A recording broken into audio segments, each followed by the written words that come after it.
नमस्कार दोस्तों, मैं अमन, आप सबका होस्ट, आपका दोस्त, आपका साथी एक बार फिर से आ चुका हूँ अपनी कहानियों की सीरीज 3 कहानियां के भाग 3 प्रियंका के 9वां पर्व लेकर।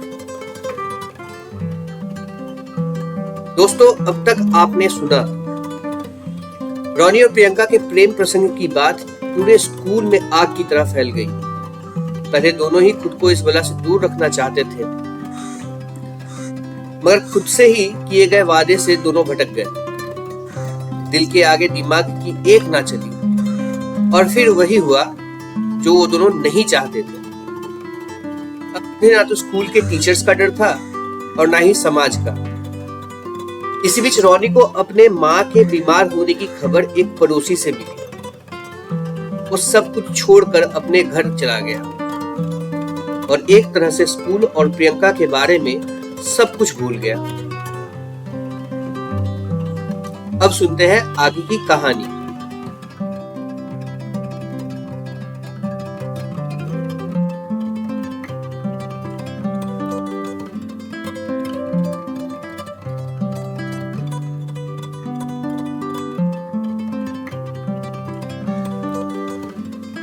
मैं अब घर से कहीं जाना ही नहीं चाहता था।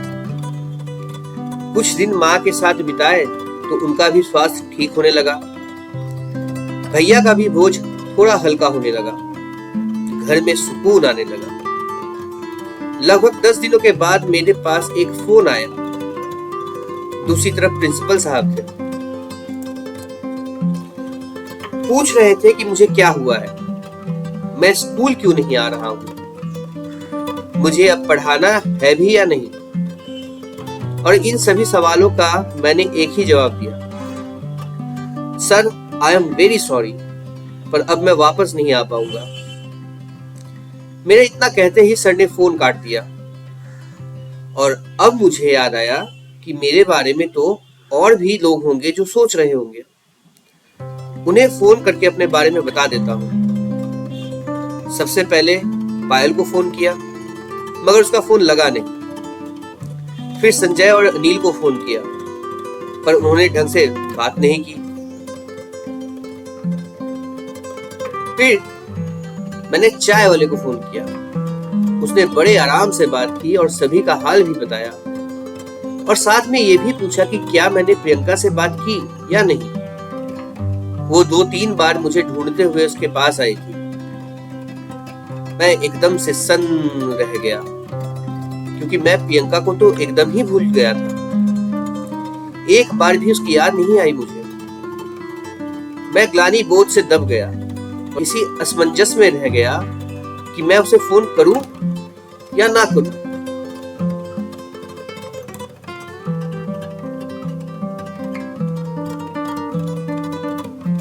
और करूं तो क्या कहूं, कैसे कहूं।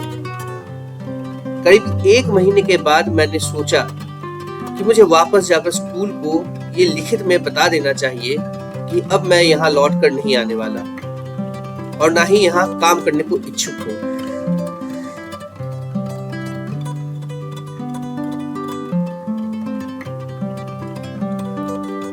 वैसे तो मुझे समझ में आ गया था कि स्कूल इतने दिनों के बाद मुझे खुद ही रखना नहीं चाहेगा, मगर फिर भी अपने तरफ से एक आखिरी मुलाकात तो बनता ही था।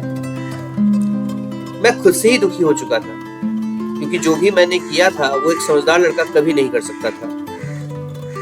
ये तो किसी अपरिपक्व बालक के करने वाला काम था जो मैंने कर दिया था। मगर अब इस नुकसान को जितना कम किया जा सकता था वो करने की मैं कोशिश कर रहा था। इस बार मैं माँ को बताकर घर से निकला, सब कुछ सच और सही सिवाय प्रियंका के। एक बार एक लड़की के कारण मुझे खुद से ही बेगाना होना पड़ा था। मैं फिर से वही गलती माँ के सामने नहीं दोहराना चाहता था। सोचा जब कभी अगर प्रियंका मिलेगी तो उसे समझा दूंगा, पर जाने क्यों मेरे अंदर से ये आवाज आ रही थी कि जैसा प्रियंका को मैं छोड़ कर आया था, अब मुझे वो दोबारा वैसी नहीं मिलेगी। खैर, घर से चला तो माँ से कहता गया कि कुछ अधूरे काम छोड़कर आया हूँ। उसे ही पूरा करने जा रहा हूँ। मन में बोझ लेकर मैं ज्यादा दिन चल नहीं पाऊंगा। एक बच्चे की मन की बात एक माँ ही समझ सकती है। माँ ने गंभीरता से मेरी आंखों में देखा, जैसे वो मेरे अंदर के दर्द को झांकने की कोशिश कर रही हो। फिर बोली, तेरे मन में इतना सूनापन पहले तो कभी नहीं देखा मैंने। खुद को इतना सूखा रखेगा तो एक दिन सूख कर काला पड़ जाएगा। क्या हुआ जो एक बार तेरे मन के बगीचे को कड़ी धूप ने जला दिया? नए मौसम को मौका तो देकर देख, वो फिर से तेरी बगिया को हरा भरा कर देगा। इस तरह से खुद को हरा होने से रोक नहीं मेरे बच्चे। तू जा और अपना काम पूरा करके वापस जल्दी से घर लौटा। मैं यहाँ तेरे लिए अच्छी सी लड़की ढूंढ कर रखती हूँ। अगर तुझे पसंद आ गई तो तेरी शादी करवा दूंगी।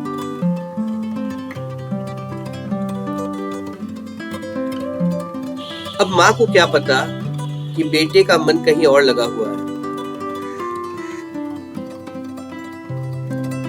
और उसी के लिए वो वापस जा रहा है।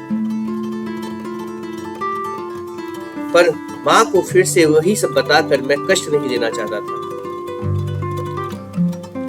उनका आशीर्वाद लेकर मैं घर से निकल तो पड़ा, मगर आने वाले पल में क्या होगा ये नहीं जानता था। पूरे सफर में मैं बस प्रियंका के बारे में ही सोचता रहा। बीते पल की एक एक यादों को कुरेद कर उसे दोबारा से जीने की कोशिश कर रहा था। मन में बस यही ख्याल चल रहा था कि जाने वो कैसी होगी, क्या कर रही होगी और मेरे बारे में क्या सोच रही होगी। बीते एक महीने में मैंने अपने संकोच के कारण उससे बात तक नहीं की थी। इस पर वो नाराज तो बहुत होगी और होना भी चाहिए। मेरे परेशानियों से भला वो क्यों अपना सुकून गवाए? उसे मेरी घरेलू जिंदगी से क्या वास्ता? वो भला क्यों मेरे लिए अपनी जिंदगी में जहर घोले? यही सब बातें चल रही थी और जाने कब मुझे नींद आ गई। जब नींद खुली तो देखा कि बस मेरे मंजिल के बिल्कुल पास ही खड़ी थी। मैं झट से उतरा और सबसे पहले स्कूल की तरफ भागा। अभी सुबह के 9 बजे थे तो स्कूल आ गई होगी। बस उसे एक बार अपना चेहरा दिखा दूं ताकि उसे चैन आ जाए कि मैं जिंदा हूं और सही सलामत हूं। स्कूल के पहले मैं चाय की दुकान पर गया तो पता चला 4 हफ्ते तक मेरा इंतजार करने के बाद स्कूल ने पिछले ही दिनों एक नया ट्रेनर चुन लिया है। अब मेरी जगह एक नई मिस ने ले ली है। मुझे यकीन था कि ऐसा होगा ही, मगर मेरी चिंता का विषय अभी वो तो बिल्कुल भी नहीं था। मैंने और जानकारी ली तो पता चला कि 2 दिन पहले ही एक लेडीज ट्रेनर की शादी थी। उसने भी स्कूल छोड़ दिया। मुझे लगा शायद रंजीता की शादी हो गई, क्योंकि मेरे रहते ही उसकी शादी की बात तो चल रही थी, या फिर शायद पायल की हो गई हो।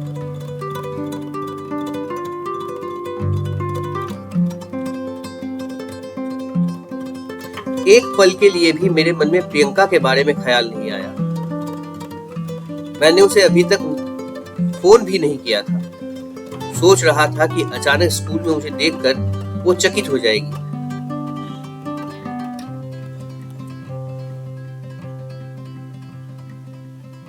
चाय पीकर मैं स्कूल की तरफ बढ़ा ही था कि स्कूल के खिड़की से बच्चों ने मुझे देख लिया।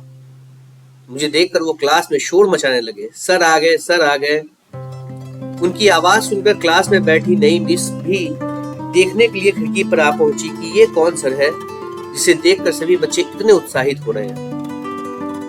जब तक मैं स्कूल के अंदर दाखिल होता तब तक तो पूरे बिल्डिंग में ही मेरे आने की खबर फैल चुकी थी। जब पायल को इस बात की खबर मिली तो सीधे प्रिंसिपल के ऑफिस आ धमकी। कारण उसे पता था कि मैं उसे वहीं मिलूंगा।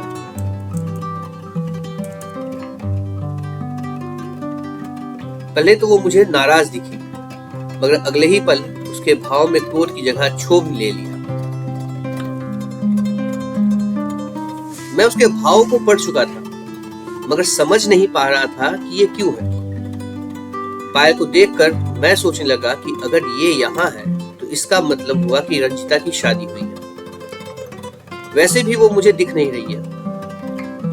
प्रिंसिपल सर से मिलकर मैंने उन्हें मेरे इस तरह से गायब होने का कारण समझाया और साथ ही ये भी कहा कि आपने मेरी जगह किसी और को रखकर सही ही किया, क्योंकि मैं अब यहाँ पढ़ा नहीं पाऊंगा।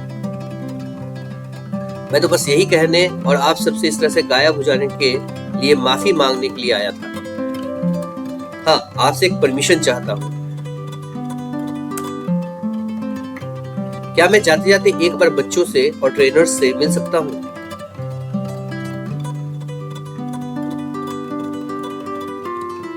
उन्होंने मुझे सभी से मिलने की इजाजत दे दी।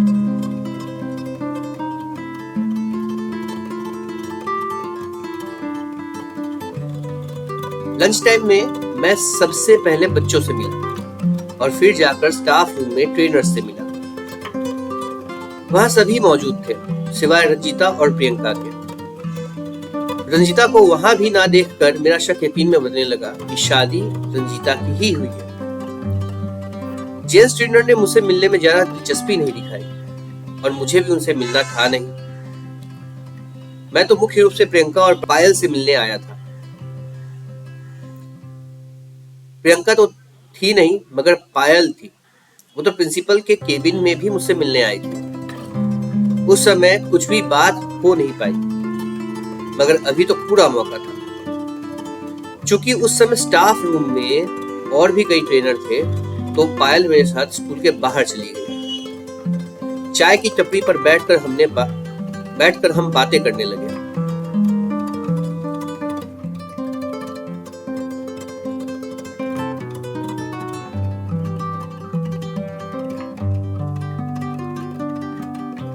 वो अभी भी थोड़ा दुखी लग रही थी।